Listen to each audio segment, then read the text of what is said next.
the Unit 3 Planning and Management of Computing Projects. That's part of the BTEC Pearson course. So I've done this for a few years now, and as you can see, I've made a few other videos on my channel which got watched quite a lot.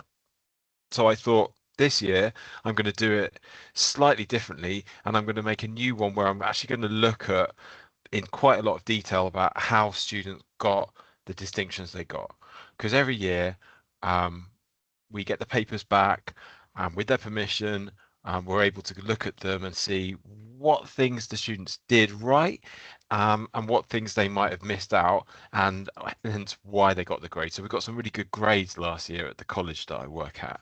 One of the person got 46 out of 66, which is just over the distinction line. I think the distinction line might have been about 44. But they did a good job. And so it's really important to look at how they got it so you can get a distinction too. So I've put all the links for these things in the papers in the folder that's linked below the video. So in that folder below the video, I've got this is the complete example for this. Like if you look at the score, like so for example, this student got a distinction for their cost analysis 46, distinction for the Gantt chart 46, distinction for the resource 46, distinction for the PID 46. So that one, and that one is their whole answer. So you can have a look at that, and we're going to look at that in detail. And then this one was another example of a PID where the student got 45, which is also a distinction, but like 1 mark less. And then this one here is where a student who was very good, but only got 41 and they got a merit. So we're going to look at that. And this is the scenario at the top here. So this is in the folder link below. It's on a Google Drive, so it's accessible to everyone. So if you download that, and then I'm going to open it up, and then we can just like look at it in here. I'm going to go back, close that one there. So this is the scenario. The scenario was about the part A part where you've got to, it's for Fusion Bank. So they're reviewing their systems and like to improve the security of the online banking system. So first of all, we've got the business goals. So the managing director has requested these features. They feel it's going to do these things, like improve security for customer data, reduce online banking fraud, etc. And these are the main core things that they want to develop. Here's your project organizational structure. Here's your how much each resource costs per hour and the equipment. And then here's what each resource can do. So we're going to look at how the student who got a distinction first copied that and put that into their PID. So the PID is where you get the most of the marks. So if we look at, I've got a little grading thing that I use with my students. I get them to look at past papers or look at each other's work, and I get them to read the mark scheme. And I'll put this in the folder as well. You could see that the PID carries 22 marks.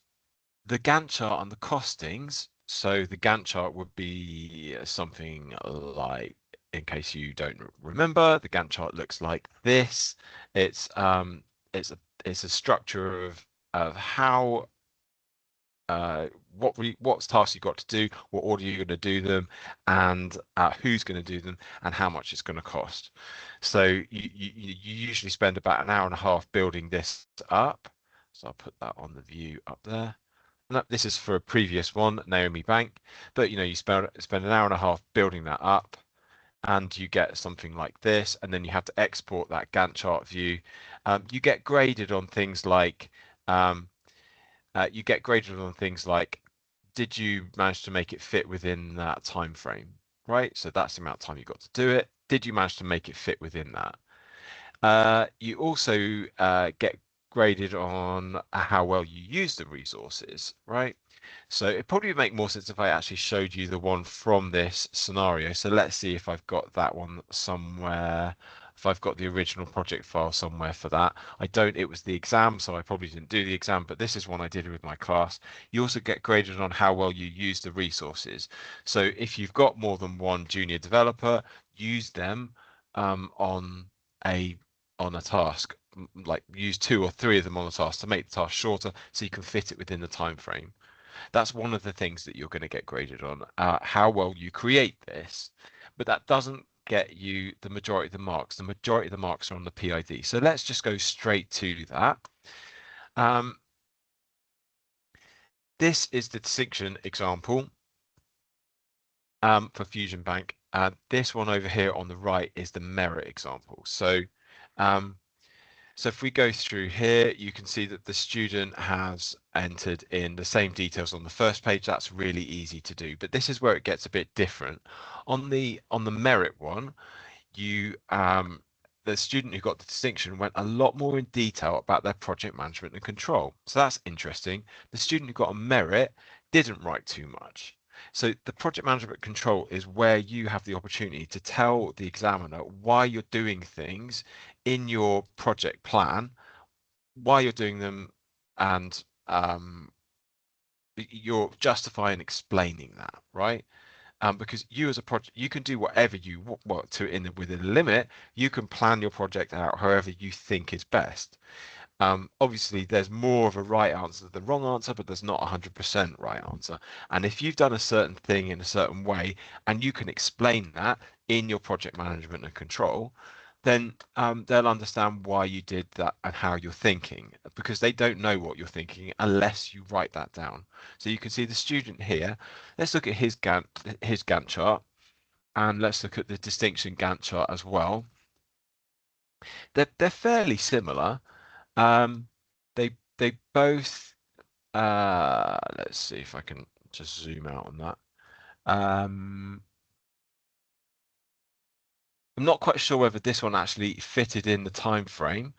That because what this student has done, who actually got the merit, he's kind of grouped everything together under this, so it's easier to see whether or not they fitted everything in the time frame, and he didn't. He finished on the 8th of April, and the last task here is actually on the 27th. So both the distinction and the merit student didn't stick within the time frame.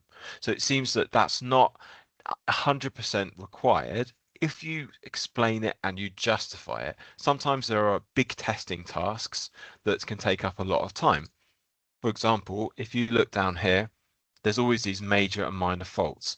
So during testing, and that means each one of those testing tasks, I think, you're going to find 2 major faults and 8 minor faults. It takes 2 days to rectify a major, 1 to a minor, and then 3 days of regression testing for each fault. So it's a lot of extra days. Sometimes it's like 20, 21 days. You have to calculate that. And that can push the testing over the end of the project because they say you've only got to the 3rd of March. So let's look at what the distinction student and the merit student's written. The distinction student, and I'm going to highlight it, they said, as a project manager, it's my job to oversee the project and manage the developers and engineers, right? I will plan every task to be completed and the dates they will be completed, and I will assign people to complete the tasks they are capable of doing, right? So he's explaining what he's doing. For example, not assigning junior engineers that only seniors can do. That's clever. He's read the brief. I will also try and balance the workload. See, that is a really key thing about project managers. You're showing that you're fair. You consider your workers are not being overloaded because he wants to make sure that everyone has something to do and no one's being overworked. That's really important. You don't want developers to quit. In some cases, I'll assign 2 people to a task. Brilliant. Like, that's a really obvious thing, but unless you say that, they're not going to know that you're thinking it. In order to reduce the workload for one person and complete the task quicker. Excellent. So he's explaining and justifying why he's doing the things. I mean, and as I said, if you look at both of their Gantt charts, they're both sort of pairing up. Like on the merit one here, is he using more than one resource on the task? I'm not sure he is. I'm not sure if you look at if you look at the organizational structure, you haven't got that many. You've got 2 junior network engineers, so you could double up on that. 1 junior software engineer, so you don't actually have that many people to double up on. And he hasn't really even done that in the distinction one. He hasn't necessarily done that, but he has explained what he would do as a project manager to make it fair. He's then gone on to say, so maybe if he had have actually done that in that and used, for example, 2 network engineers on a task to make it faster and balance the workload, or found a way to get a senior on a task as well, that would be clever. It's complicated to do that because you have to split the function points. If he found a way to get a senior and 2 network junior engineers on there, he might have got even more marks because he could then have showed that he wants to put seniors with juniors, and he also wants to double up on tasks to make them go not just faster, but to have more experience on a task. But he didn't actually even do that, but he did explain it. Then he talks about his communication plan. So he's explaining what he's doing, he's explaining how he's planned it out of it, then his communication plan. Why has he done it? How has he set it up? He said that he set up weekly meetings between myself and managing director. You don't need to see them that much, along with a weekly meeting with the development team on their specific areas such as hardware, software, and security.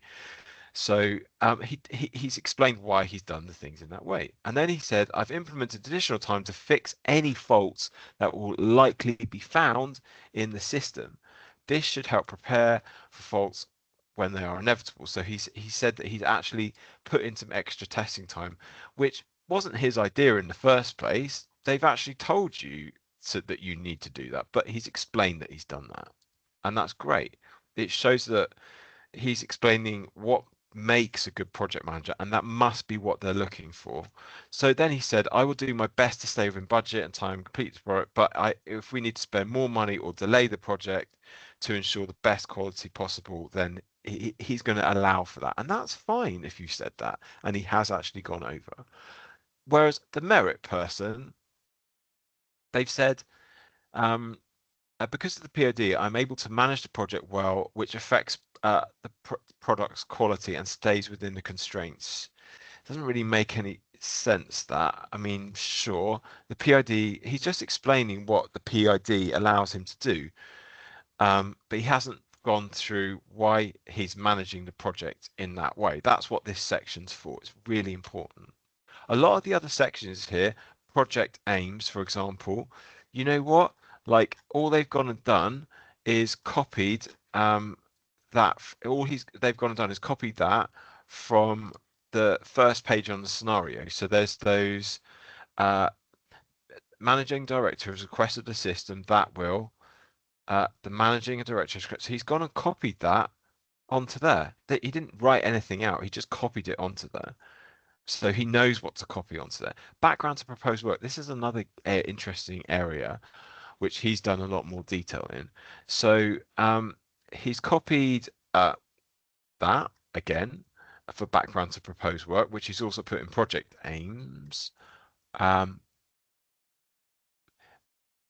Yeah. And then he's also gone on to say what the managing director feels the system will do. Again, that's copied from there. So that's the background to proposed work. He's actually just copied that almost that whole page there, but then he's gone and copied the tasks in there. These are the ones he's going to do. These are the number of function points each task is going to take. And then he's added a little bit extra in there because he said from his planning, he said that, well, the staff are going to work 5 days a week, 8 hours a day. That's also in the scenario. He said when it's going to start and finish. But he's also said that actually his project's going to go on a few more weeks, right? Because he wants it to be tested properly. So he's put information in that he's got from his actual planning on his Gantt chart. So he's gone and looked at when the project actually finishes, and he said when it does finish and how much he's spent. So he's got that budget, but he's only spent that much. So that's real information. That's a good background. A lot of it's copied. Just that little bit at the end is from his own planning. Purpose of the project. Again, they've both done the same thing here. That's just copying from the first page. What's the purpose of the project? this, and he's done that as well. Responsibilities. This is where they differ too. And again, all he's done here is gone and copied the responsibilities from this list here. He's just gone and copied and pasted it into there, what the junior, senior software engineers can do. And they've gone and done that. But he hasn't done that there. He's missed that out. What has he done? He said the PID allows me to have an overview of the primary responsibilities. So again, he's describing what the PID does, and he's sort of saying things here that maybe he should have said in his project management and control. This isn't responsibilities about who's doing what. So maybe he's put the wrong things in the wrong place. And then we've got materials as well. They're fine. Some reason he's put the cost per hour. That wasn't necessary. Just put the things, equipment you're going to use. And then objectives. I think they've both done really well on the SMART objectives. It's important to list every single task with the function points. Has it been achieved? And then what you can do here to make your life a bit easier, you can actually you could just copy the dates in from there, and then for each task, like say for that task there, you could copy them in and then paste them in there and then say who did it. And that's all really. You don't have to go and write any fiddly dates, but they want to see the SMART objectives. SMART means specific, measurable, achievable, realistic, and time constrained, right? And that's all the things that you said the different tasks that have been broken down for you, and you've just got to describe when it's going to start, when it's going to finish, and maybe who's going to work on it. And they've both done that pretty well. Scope, again, that's what things are within the scope of this project. He's put that into a nicer sentence. He's just copied and pasted it. Maybe sometimes it's good to write things in your own words. The business cases, they've both got the same thing. They copied and pasted from that first page there. And then this is where it really differs a lot. And this is where they probably lost the marks, because if you look at my marking criteria, you can see this comes from the examiner's report where they give you the marking criteria. Well, firstly, you get 10 to, up to 12 marks for completing every section, SMART targets and everything like that, but you get 6 marks for risk and 4 marks for filling in that communication plan. So I think that this student, the merit on the right, didn't get the full marks because they didn't do a full risk and assumption planning. And it's very easy, really. All you've got to do for this is you've got to remember some generic assumptions or risks. So for example, we assume that there's only going to be 2 major and 8 minor faults, but what if there's more? Okay, that's something that's in the scenario. So just say, well, we're going to assume that.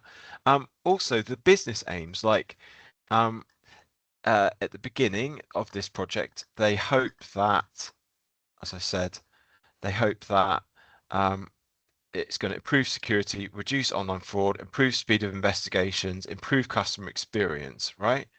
That's what the director feels it's going to do. Also, these things too, provide enhanced supports, integrate advanced fraud. Okay, these are not business aims, but these are what the managing director hopes it's going to do. She assumes it's going to do that. So he's gone and put those in there. And he said, who is it validated by? Well, it was the managing director who said that. We've also put some extra things in, which are quite common. We assume that staff aren't going to be sick. The distinction student's actually not written that much of a description there. So where this one on the right lost marks is because they haven't listed a lot of stuff, so that you just got to put more assumptions. What things do we assume about the project that we can't guarantee is going to happen? It could be we're going to stay within budget. It could be it's going to stay within time. You can get all this from the scenario. Then you get onto constraints. Constraints are easy. You're constrained by time, budget, quality, and the number of staff available.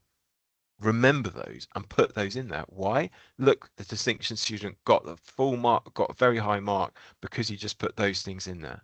And he's described what that means. So for example, what does it mean to be constrained by time? May not be enough time to complete the project to good standard if we stick within the given original deadlines. A number of staff available, we're constrained by that because actually if you look at that we haven't really got that many staff. I've got 2 seniors, okay, could do with some more maybe, and very few juniors. If you look at some of the other past papers, you'll see that often you have a lot more staff than that. And if you're, and that is one of the major limitations, really. What if one of those staff members is sick, which is nicely brings me on to risks. And this is where you get those so assumptions and constraints are an important part of risks. It leads up to that.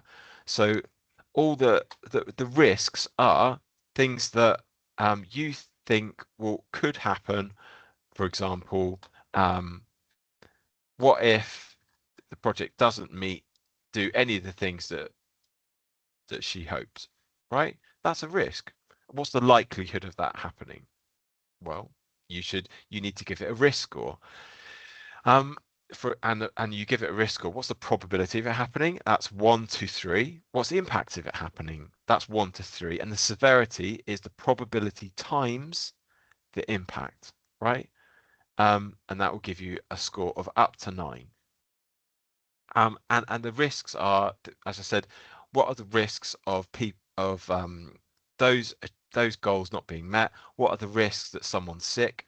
Very likely. Again, remember that, write that down. It's something that you could apply to any project. What are the risks that we actually find the faults we're looking for in the time? What are the risks that there are security problems in the new system? So, for example, it doesn't improve security. What are the risks that the new system works slowly? Because she wants to improve the speed.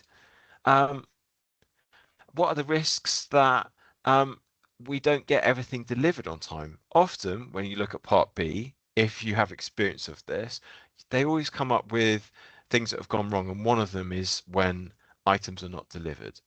And it's good to have written down all the possible things that could come up in risk. So when you get to the Part B, you can say that actually you predicted that and thought about it. It shows that you're insightful and thoughtful project manager.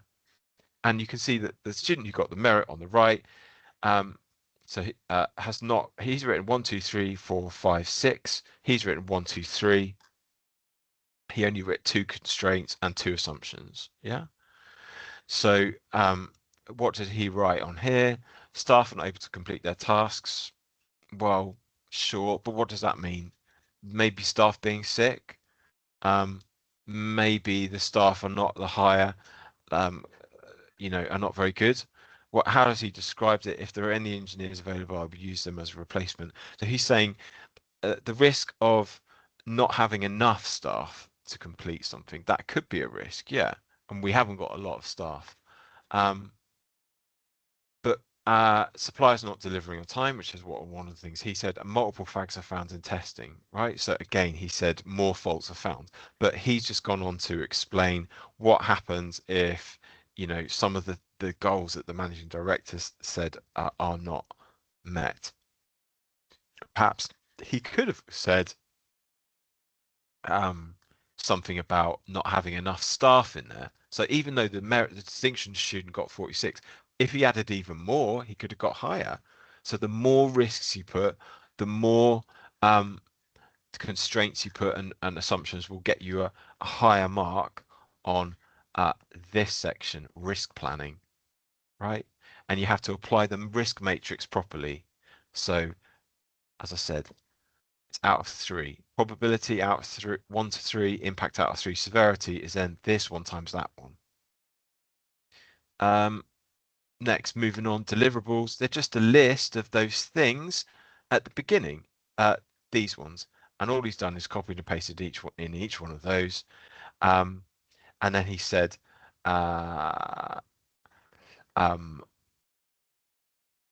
what component each one of those is related to. So a new app is related to creating an app.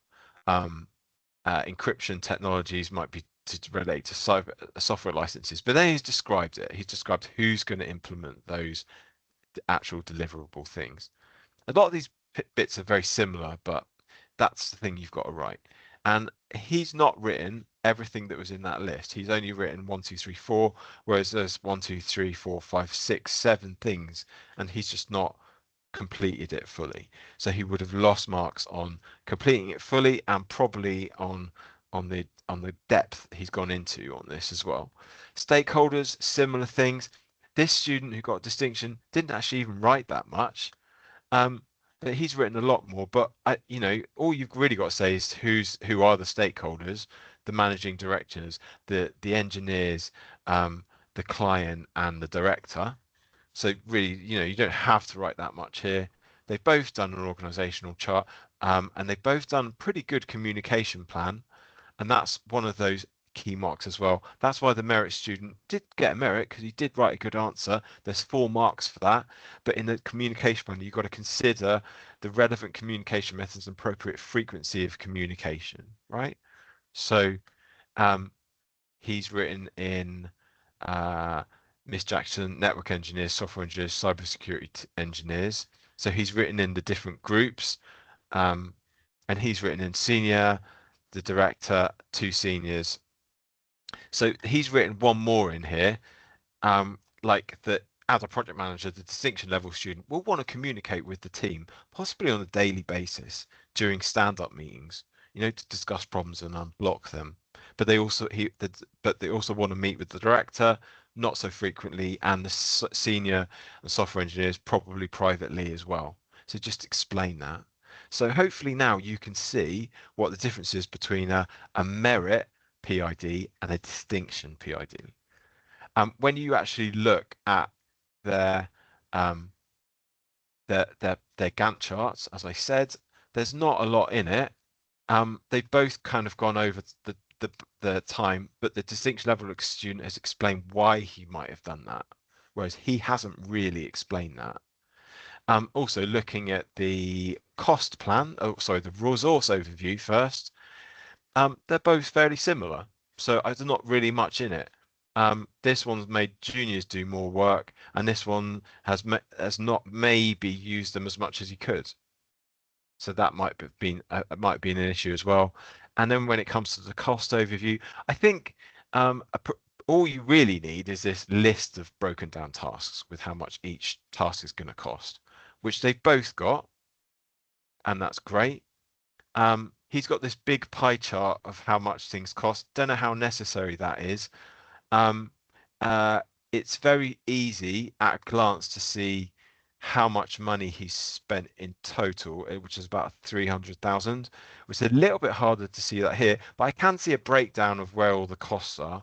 So what you want to do, and what the distinction level student maybe have got more marks on, is if he'd improved the look of that task cost overview, maybe he could have got even more marks.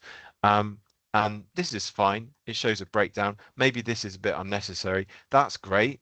It's showing you can sort of calculate the total cost. Would be nice to see a total cost in here as well. So there's not much in it. But now what you need to do is go and have a look through the distinction example, PID, and the other ones, and the merit one, and see if you can identify what the difference is between them, and so you'll know how to write a better PID. And if you want to put your thoughts in the comments below, please do let me know. What do you think is the difference between the distinction level and the merit level? I'd like to hear what you think. So thank you.